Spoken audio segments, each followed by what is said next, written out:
What is up, everyone? JD here. Hope you're all doing well today. Today we're going to be doing a disassembly video for the CJRB Pyrite.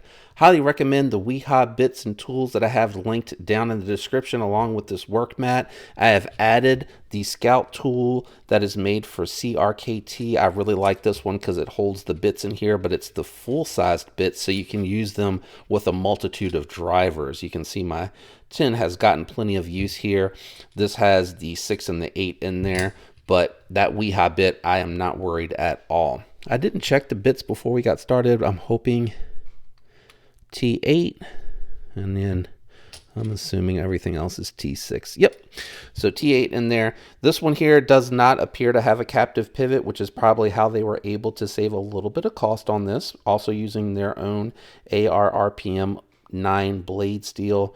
But man, that's a beautiful stone wash. What I like to do, if you're not familiar with the channel, I disassemble from the non-button side because the spring is over here on the plunge lock and you can control how it lifts out, and I really like and prefer that method. So if you've ever watched any of my button lock disassembly videos, you know that's what I typically do. I'm going to take the one that is in the standoff or not in the standoff out first. And I use all the little pockets. This mat is linked down below as well. I use the pockets, and it does on the bottom down here. You probably can't see it. It has a little bit of ruler, and the reason I bring that up is it's going to come in handy because I'm going to try to pull the spring out just a touch because I feel like the detent is just weak. So everything's over there. Keep in mind the longer bolt here. Whoop. Now that it fell out, this bolt here, hopefully you can tell the difference, is the longer bolt. That one on the left, that's longer, that's the one that goes in your standoff. Just keep track of that so you don't get mixed up when you reinstall it. I'm going to go ahead, now that I have one standoff bolt in the pivot, I'm going to work from the pivot. I'm going to back it out a couple of turns. Ooh, it is tight. Oh, maybe it is captive. Hold on. I've run into this before. Yep, it is. It is captive. So we're going to have to disassemble this a little bit differently, I guess. I'll find out for sure if it's captive once we get in. Yeah, it looks like it's captive. See that? Oops, see that piece right there? Looks like it's slightly D-shaped. So I'm glad I checked that. Let me move that forward a little. Okay. Now that you have that out, ooh, the pocket clip has worn a little bit of a spot in the G10 there. Wow. Well, it'll hide it when it goes back in. Go ahead and take this one back out. I do still recommend taking, oops, that's a 6, sorry. I still recommend taking it apart from this side because it is easier to manage. What you're going to have to do in this instance, I leave this outside of the pocket so that I know that one was the forward bolt. I would recommend going ahead and compressing everything. And then while you're holding the knife in this hand, you can use your tool to push out the lock. The pivot. Oops.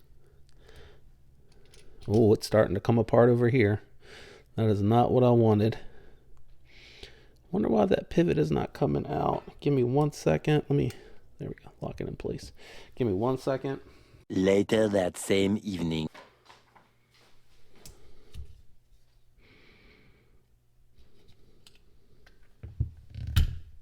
Okay, so I just grabbed like a little screwdriver so I could get that out.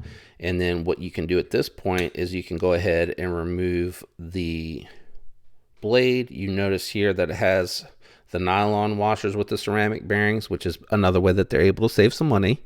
And then just carefully let the spring decompress out of the lock bar. So with this being captive, it didn't look like that it was, but it is captive, which is nice. Now, my only complaint about it, ooh, it's very sticky. That's what she said. My only complaint about that is it's going to be a little bit of a challenge to put it back together, and I may actually flip the pivot on this one so I don't have to disassemble it that way. Or reassemble it that way, sorry. Let me go ahead and take it apart so I can clean it the rest of the way. Take your skeletonized liner, keep track of your lock bar pin. Yeah, it is.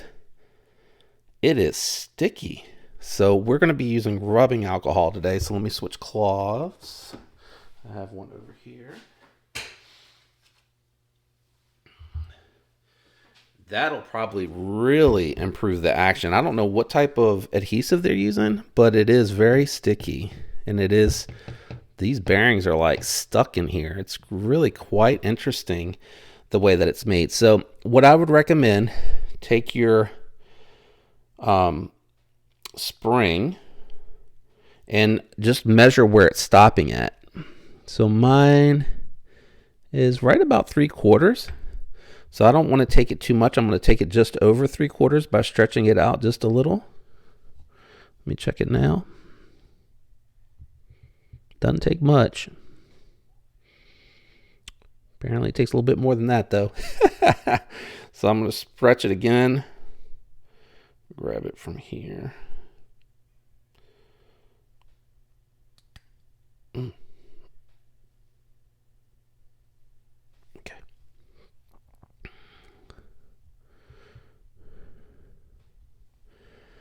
Yeah, so that little bit of work didn't move it much, but it was like right in front of the 3/4 lines, and now it's right on it. So that's as far as I'm going to go.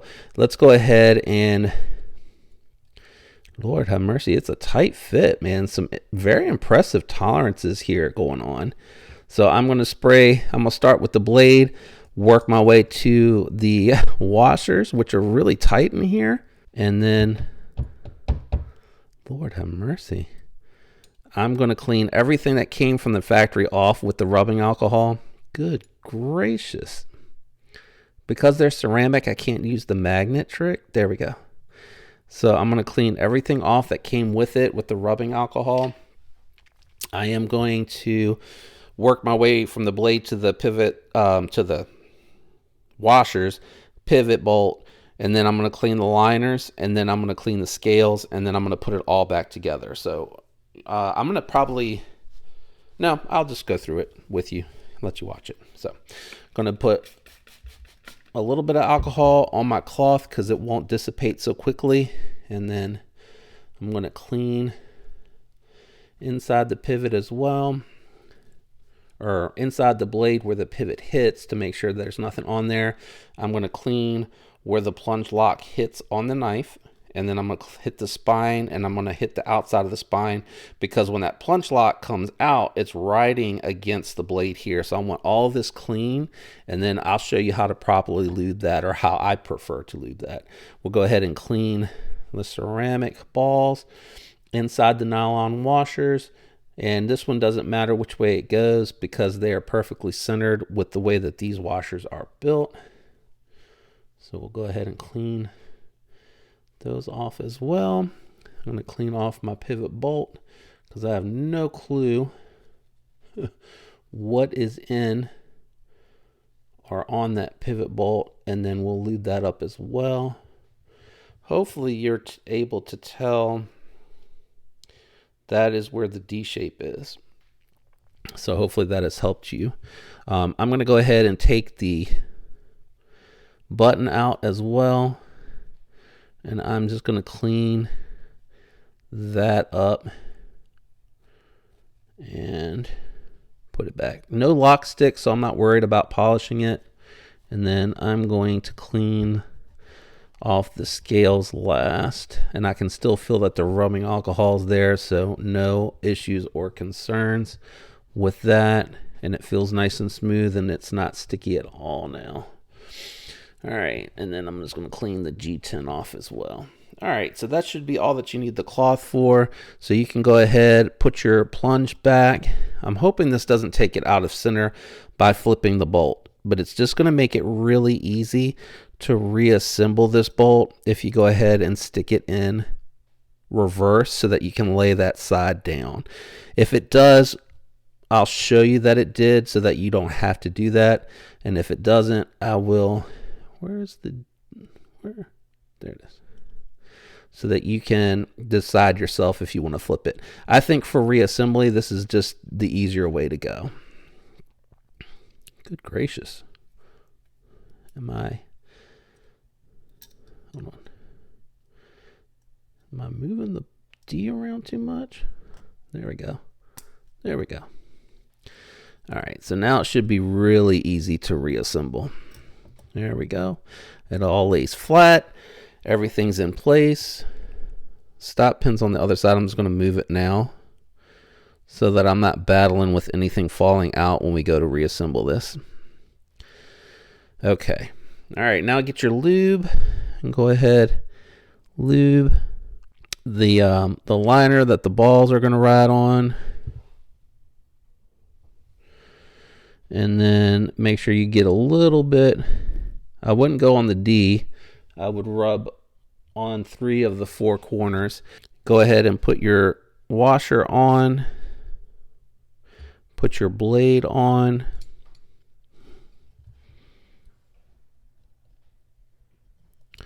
And it is a tight fit, so I'm going to lift the button up a little bit. There we go.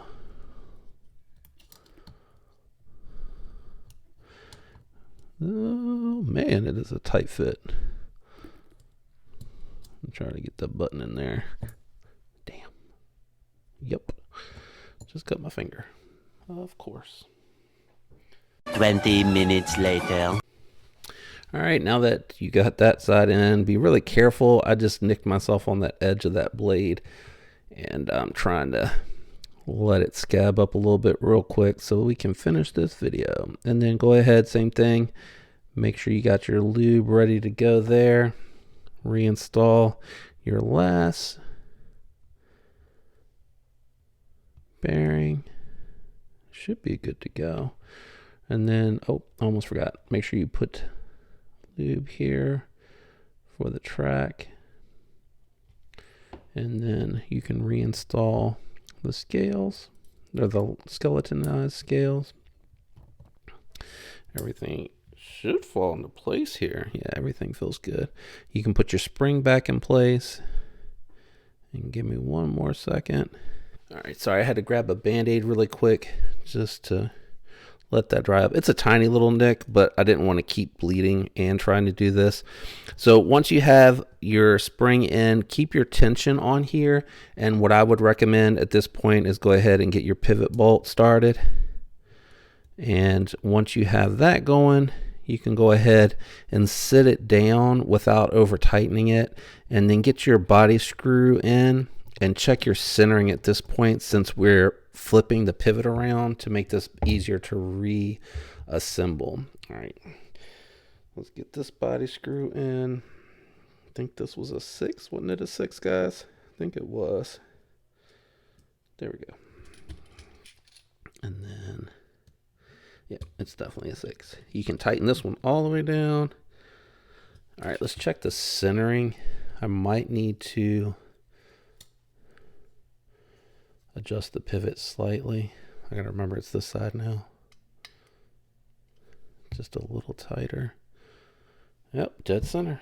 Did not make a difference. So hopefully for those of you reinstalling, yeah, it feels like the detent is better, but let me work the oil in a little bit and then we'll finish installing the pocket clip.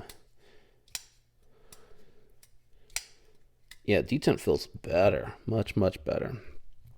All right, let me go ahead, and I don't think this is magnetized though. Get this in that hole. Let me show y'all what I'm doing. So I try to get this started first. Okay. And actually that looks lined up. Do the same trick here. Try to get, the nice thing is when it's a deep head on the screw, this is really easy to do. When it's not, you kind of gotta like negotiate a little bit there to get it to go in the hole, so it's not going to go in. I wish it was a little bit of a deeper screw. Damn, nope. So if you're having an issue there, what you may want to do is try to go ahead and get it to sit in between the two, and then work it in from there. All right.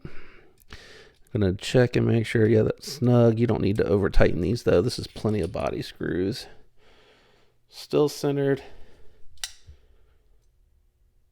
Oh, I think I might have tightened the pivot too much. Let me back it off just a little bit. Oh, wrong side. I gotta remember that now. Okay. Let's try it now. Yeah.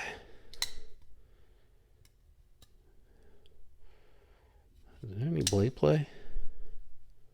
A little bit of blade play.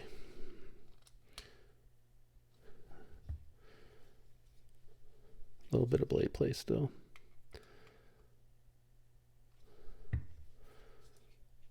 Okay, blade play is gone. And clean the fingers off. So, detent feels good, but now it's sticking a little bit. So I'm probably going to save you guys from having to watch that, but what I'll do is take the spring and I'll just keep compressing it closed to get rid of that. But no lock rock, no side to side. And it does feel, yeah, it still wants to fail a little bit. But that is the disassembly. You may or may not want to tune the spring. I actually think it was probably a little bit better where it was before. It's just the detent feels a little bit weak. Yeah, doesn't feel bad. Doesn't feel bad. It feels like it could be backed out a little bit though. Just a touch. Alright, let's see. Is there any? Just a little bit.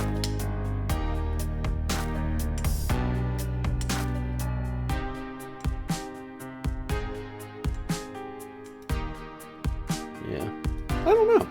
I'll play with it a little bit more. It has just like a hint, but I'm trying to do a micro adjustment.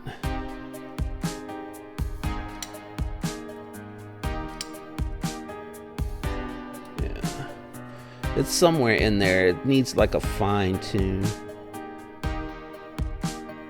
Alright, that moved, I think. Yeah, it definitely moved because it's starting to drop. And no side to side. So I'm going to call that a win. If you enjoyed this disassembly video, do me a favor, leave a like.